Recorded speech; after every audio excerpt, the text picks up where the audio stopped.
Berdoa selesai.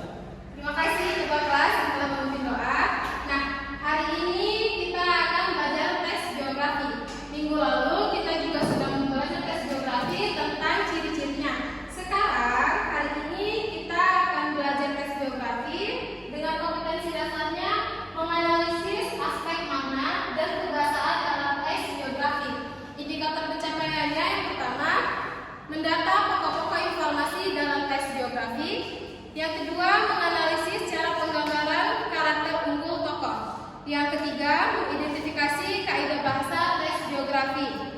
Tujuan pembelajaran hari ini yang pertama, siswa mampu mendata pokok-pokok informasi dalam tes geografi. Yang kedua, siswa mampu menganalisis cara penggambaran unggul tokoh.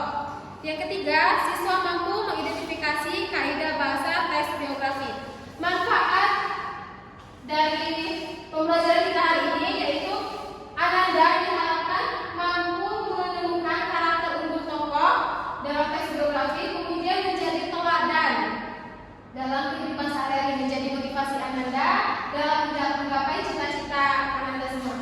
Nah, pembelajaran kita hari ini menggunakan model problem based learning, yaitu pembelajaran berdasarkan masalah. Nantinya Ibu akan membagi Anda menjadi 3 kelompok untuk mengerjakan tugas materi kita hari ini. Nah, sekarang Ibu akan menayangkan video biografi Pak Anies Baswedan. Ada yang tahu siapa Pak Anies Baswedan? Calon presiden. Iya, betul sekali. Selain gubernur, iya benar sekali ya. Selain Bapak Pak Anies merupakan calon wakil presiden, beliau juga sekarang masih menduduki sebagai gubernur DKI Jakarta.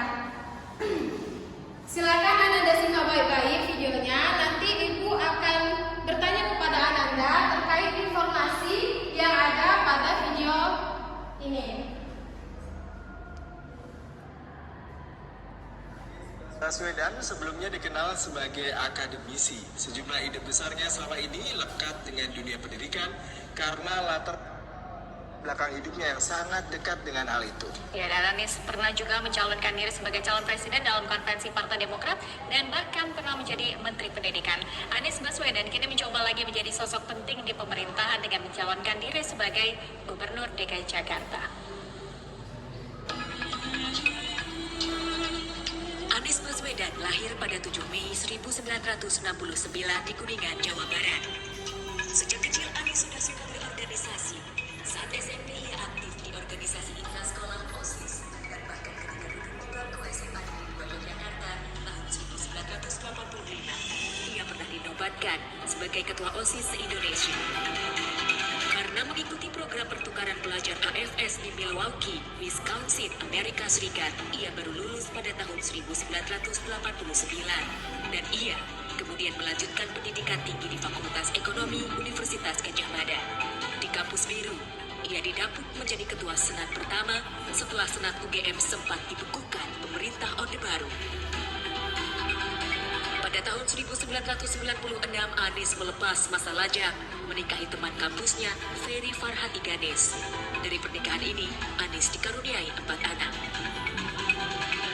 Anies beberapa kali menerima beasiswa pendidikan ke luar negeri. Salah satunya beasiswa program doktoral dari Northern Illinois University, Amerika Serikat pada tahun 2004. Di usianya yang ke-38, Anies menjadi rektor termuda di Indonesia saat dipilih sebagai rektor Universitas Paramadina. Salah satu ide yang membuat Anies Baswedan semakin dikenal adalah ketika mendirikan Yayasan Gerakan Indonesia Mengajar. Gerakan ini mengirim anak-anak muda untuk mengajar di sekolah dasar di daerah terpencil. Gerakan ini kemudian berkembang menjadi sejumlah gerakan lainnya, seperti Gerakan Indonesia Menyala, Kelas Inspirasi, dan Gerakan Turun Tangan. Kiprahnya di pemerintahan dimulai ketika menjadi anggota tim 8 KPK pada tahun 2010 dan menjadi ketua Komite Etik KPK pada tahun 2013. Ia pernah mencalonkan diri dalam konvensi Partai Demokrat dan kemudian beralih menjadi juru bicara kampanye Jokowi JK. Hingga akhirnya pada tahun 2014, Presiden Joko Widodo mengangkatnya sebagai Menteri Kebudayaan dan Pendidikan Dasar dan Menengah. Salah satu kebijakannya yang terkenal adalah ujian nasional bukan lagi penentu kelulusan. Adanya ujian nasional perbaikan dan imbauan agar orang tua mengantar anak di hari pertama sekolah. Pada tahun 2016, Anies tak lagi menjabat Menteri Kebudayaan dan Pendidikan Dasar dan Menengah karena Presiden Jokowi mengganti posisinya dengan Muhadjir Effendi.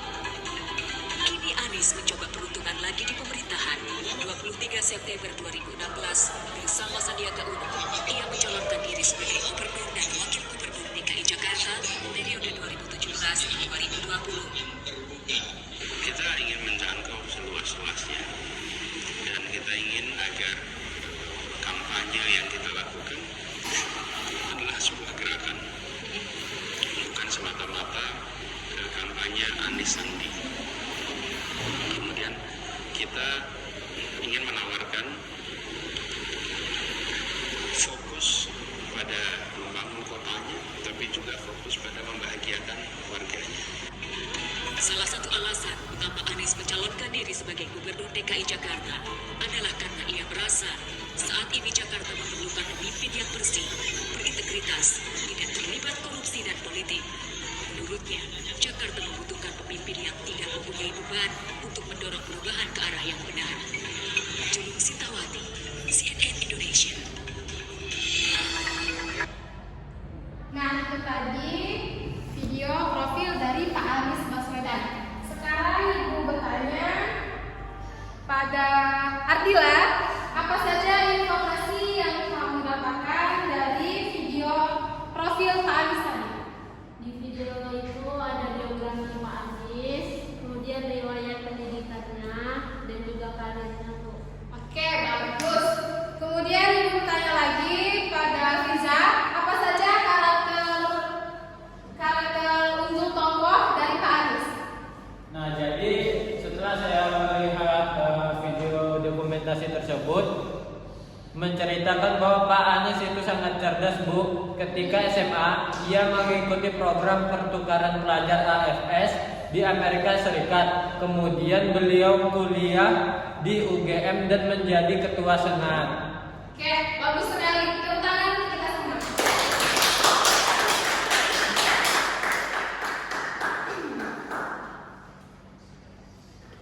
Oke, indikator pencapaian data pokok informasi dalam tes geografi dan menganalisis secara penggambaran tes karakter unggul tokoh telah kita lalui. Kemudian materi selanjutnya mengidentifikasi kaidah bahasa tes geografi. Mungkin Anda sekalian masih asing kan dengan materi ini. Oke, sekarang kita bahas sama-sama. Mengidentifikasi kaidah bahasa tes geografi. Pada umumnya, kaidah bahasa tes geografi yaitu yang A bisa dibacakan, Desta? Yang A? Menggunakan kata ganti orang ketiga tunggal, ia atau dia atau beliau. Kata ganti ini digunakan secara bervariasi dengan penyebutan nama tokoh atau panggilan tokoh. Contoh, saat SMP ia aktif organisasi sekolah, OSIS. Saat SMA ia pernah dinobatkan menjadi ketua OSIS seluruh Indonesia. Oke, selanjutnya yang B bisa lihat Lolita kalau bacakan. Banyak menggunakan kata kerja, tindakan untuk menjelaskan peristiwa-peristiwa atau perbuatan fisik yang dilakukan oleh tokoh. Contohnya belajar dan berpolitisi. Oke. Selanjutnya yang C bisa Ardila kalau bacakan.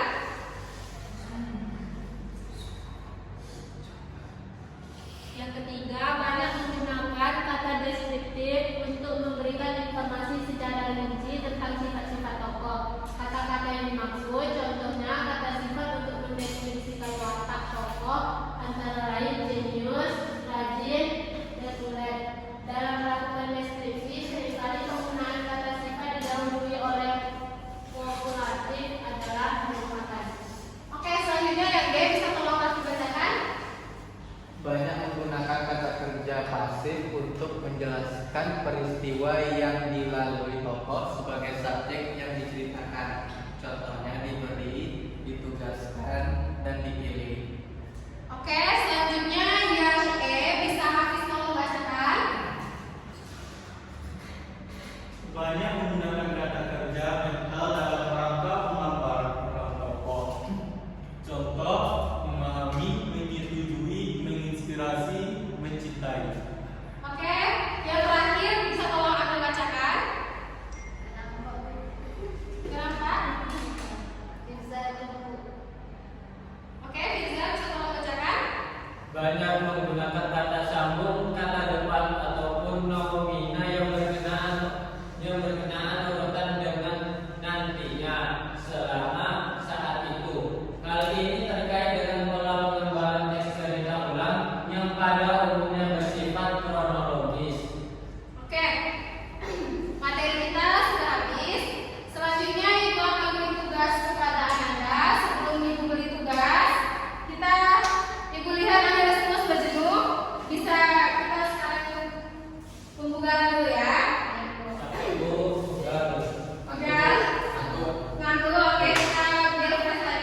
tutup matanya.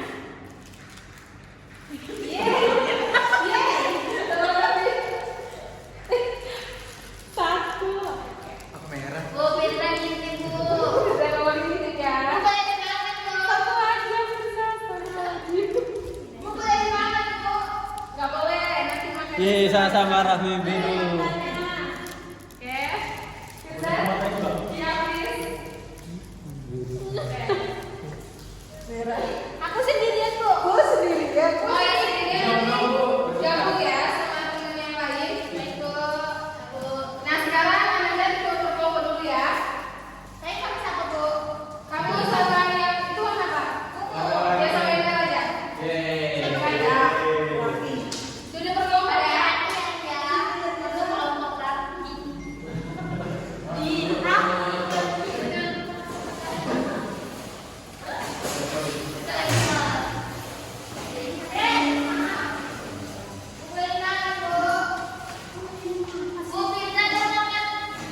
Nanti makannya setelah belajar.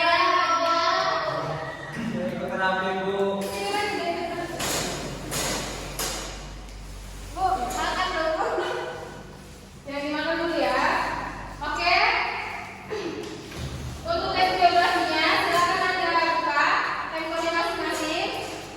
Sebelumnya Ibu sudah beritahukan kan untuk bawa handphone hari ini.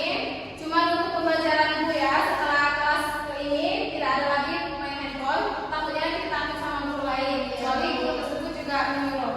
Oke, untuk tes geografinya sudah Ibu kirim di handphone masing-masing.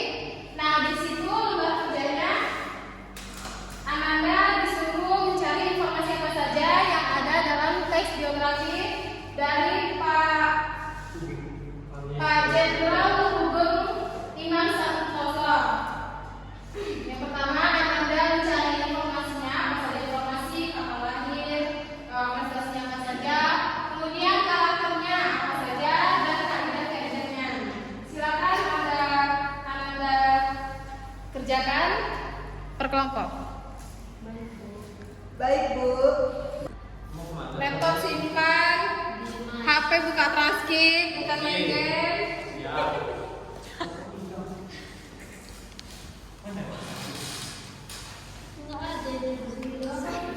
Sampai di dapur. Loh, ini tas siapa? Enggak tahu. Ini tas apa? Oh, ini tas mobil.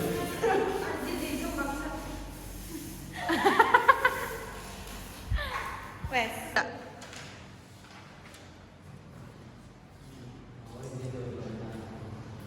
Bisa? Dibaca dulu teksnya, kemudian baru dijawab pertanyaannya. Bu, ini soalnya ada yang kurang jelas. Kira-kira bisa dibantu nggak Bu? Sebuah Oh, itu nanti modus aja. kita buat gambar Aku ya. nggak tahu loh, aku nanya. Dibaca dulu teksnya yang ada di handphone. Mana handphone? Oh, iya. Handphone buka. Nggak ada paket deh Bu. Ada aja loh, tidak bisa.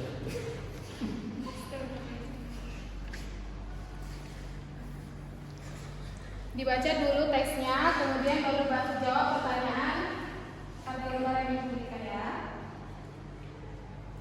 Oke.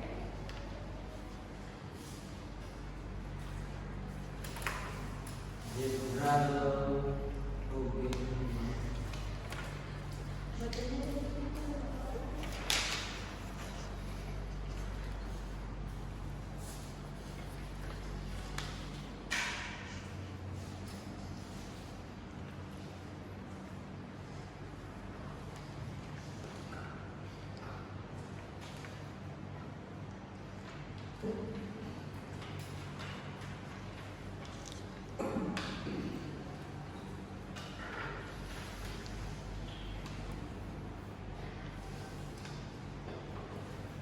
Dikerjakan dengan serius ya, nanti dikumpul, dipresentasikan di depan kelas.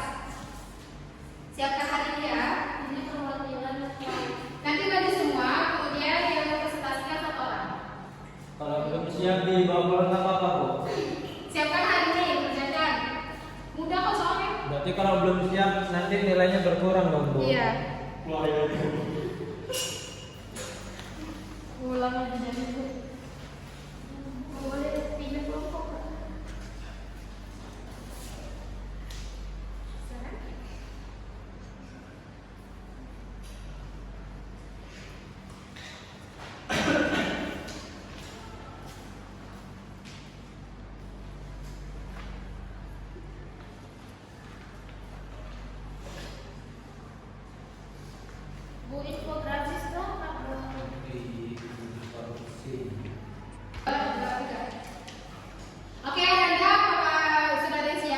Siap, Bu. Kelompok siapa dulu yang mau maju?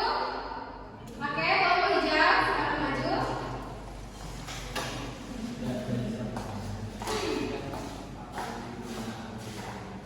Bu, orangnya nih, Bu.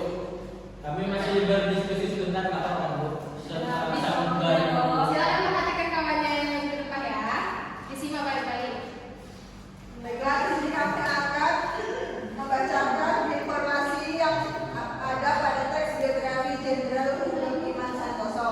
Yang pertama itu kapan dan di manakah Hugeng dilahirkan? Hugeng dilahirkan di Pekalongan pada tanggal 15 Oktober 1921. Yang kedua, siapakah nama kedua orang tua Hugeng dan bagaimana status sosialnya? Ayahnya bernama Soekarjo Karyo Harhatmojo dari Tegal, seorang jaksa di Pekalongan, dan ibunya adalah Umi Kalsum. Yang nomor tiga, apakah yang istimewa dalam silsilah keluarga Pak Hugeng?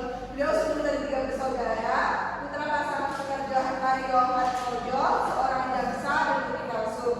Kedua orang tua Hugeng masih berkerabat dengan Ibu Kardinah, adik pahlawan nasional R.A. Kartini.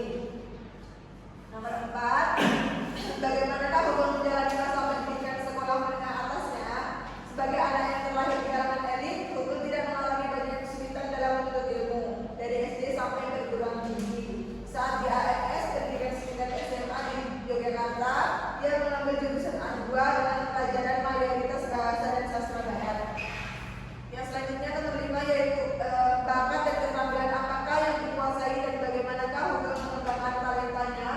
Bakatnya ialah bermain musik, khususnya musik Hawaiian. Bermain musik baginya bukan sekedar menyalurkan hobi, melainkan untuk mencari tambahan uang saku. Nomor 6, apakah prestasi belajar yang pernah diraih Hugeng selama menjadi pemimpin di kepolisian? Meskipun hanya menjadi jabatan sebagai Kapolri, namun Hugeng membawa perubahan besar dalam tubuh kepolisian Republik Indonesia.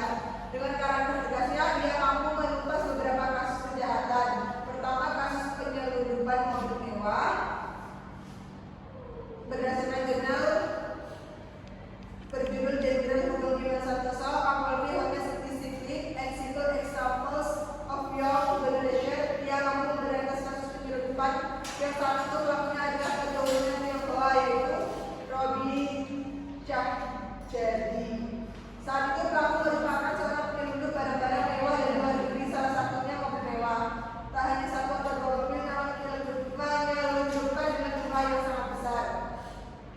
Alhasil menyebabkan banyak kerugian bagi Indonesia seperti penyelundupan Rolls-Royce, Jaguar, Alfa Romeo, BMW, dan Mercedes-Benz, dan lain-lain. Nomor 7, bagaimana cara Hugeng menjalani masa pensiunnya?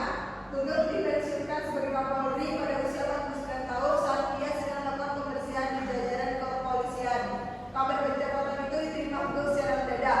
Pernah ditawarkan menjadi duta besar di sebuah negara Eropa, tapi ia menolak karena kata dirinya seorang polisi dan bukan politisi. Dan dengan uang pensiun yang sangat kecil, Hugeng menafkahi keluarganya. Untuknya keluarganya sudah terbiasa hidup sederhana. Itulah pokok informasi yang kelompok kami dapatkan. Oke, terima kasih untuk kelompok hijau. Berikut tangan untuk kelompok hijau. Kemudian kelompok siapa lagi yang ingin maju? Tampil. Kelompok merah. Kelompok merah, oke silakan.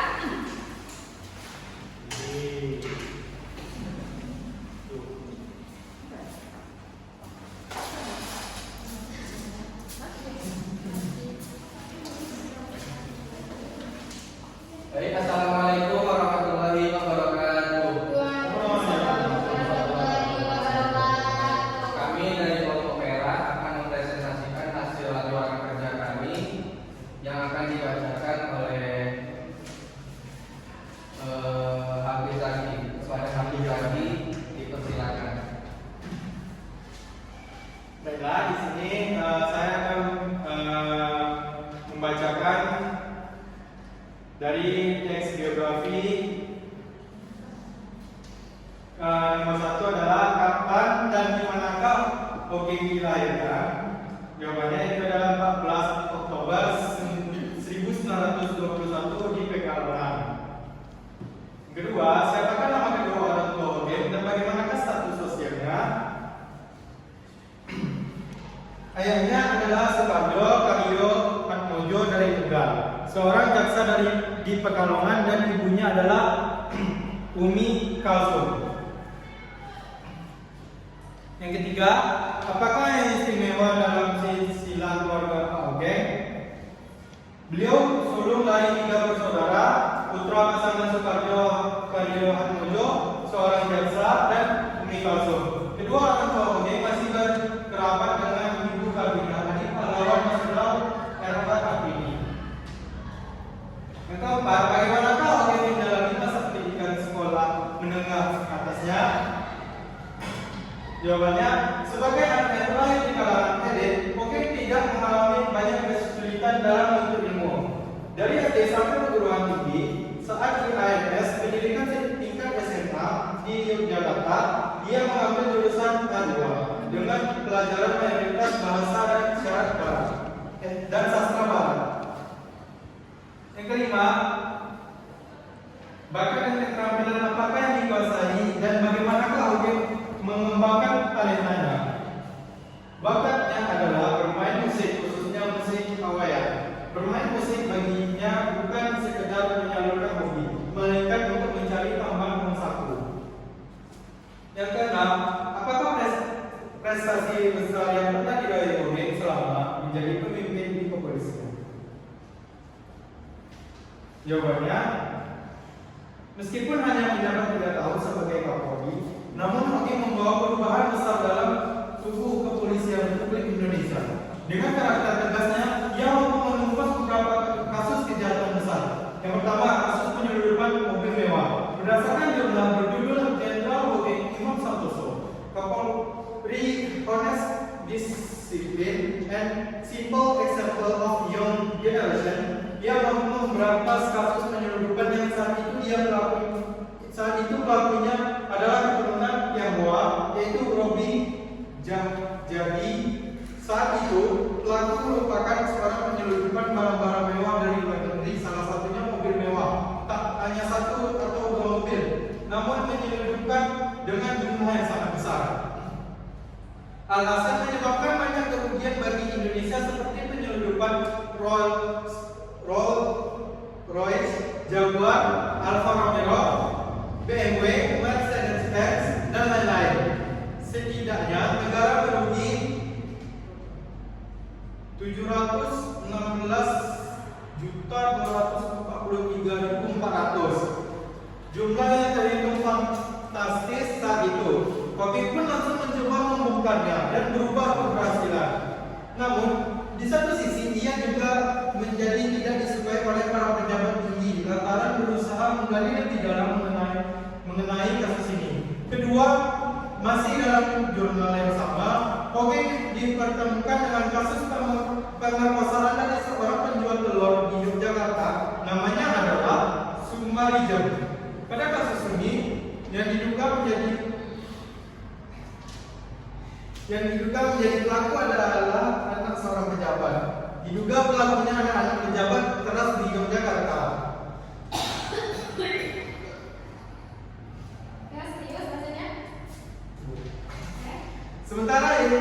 Sementara ironisnya, korban pemerkosaan yang dipenjara oleh polisi karena tuduhan memberi keterangan palsu. Melihat hal itu, ia langsung membentuk tim khusus bernama tim pemeriksa Sumkuning yang dibentuk pada bulan Januari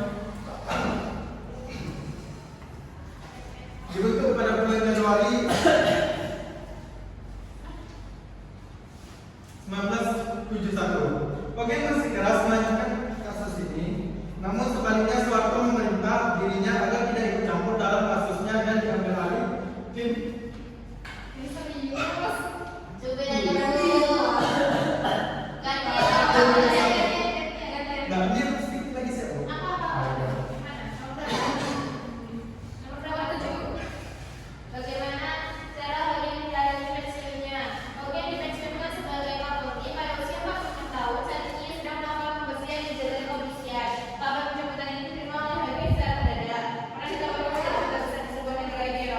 Tapi yang pernah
kami dapatkan yaitu ayahnya bernama Soekarjo Karyo Hatmoto dari Tegal, yaitu seorang jaksa dari Pekalongan, dan juga ibunya adalah Umi Kalsum. Apakah yang istimewa dalam silsilah keluarga Pak Hogeng? Nah, jadi jawabannya di sini adalah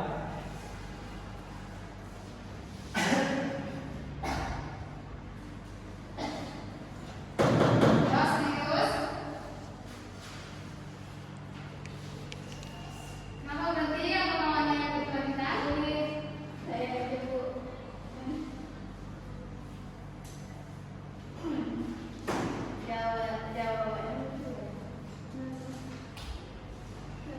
Kenapa?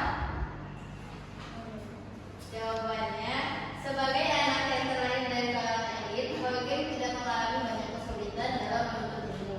Dari SD sampai perguruan tinggi, saat di AIS pendidikan setingkat SMA di Yogyakarta.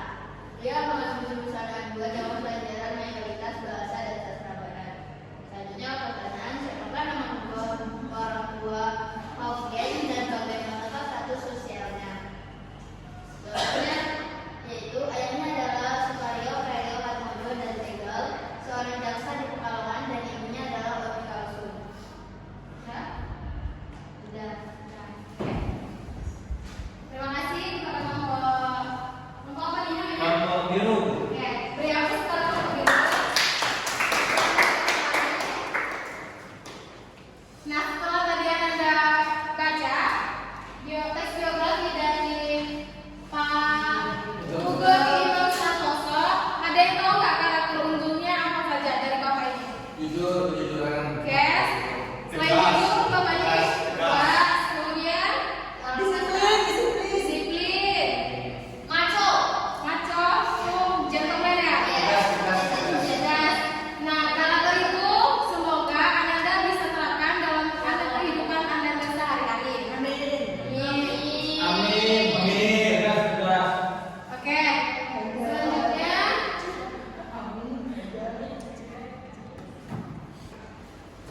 materi kita telah selesai. Nah, sekarang Ibu minta Firza untuk menyimpulkan materi kita pada hari ini. Bisa Firza? Dari yang Pak Anies, Bu? Iya. Atau dari Pak Hogeng ini? Keduanya, Keduanya. kesimpulan. Nah, baiklah, untuk kesimpulannya dari Pak Anies itu berdasarkan judul yakni teks biografi, Pak Anies itu memiliki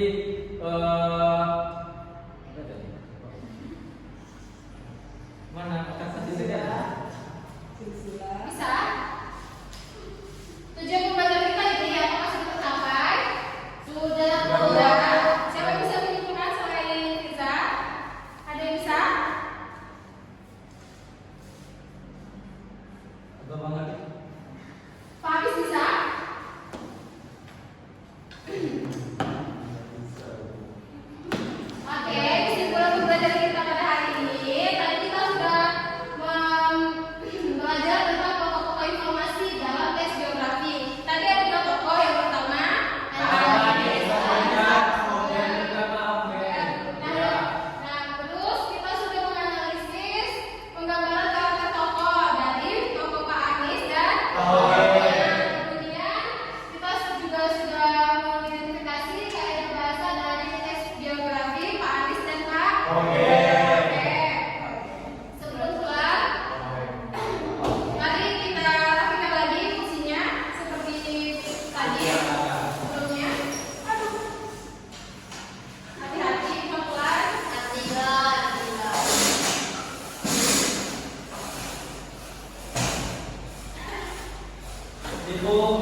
Baiklah, berdoa selesai.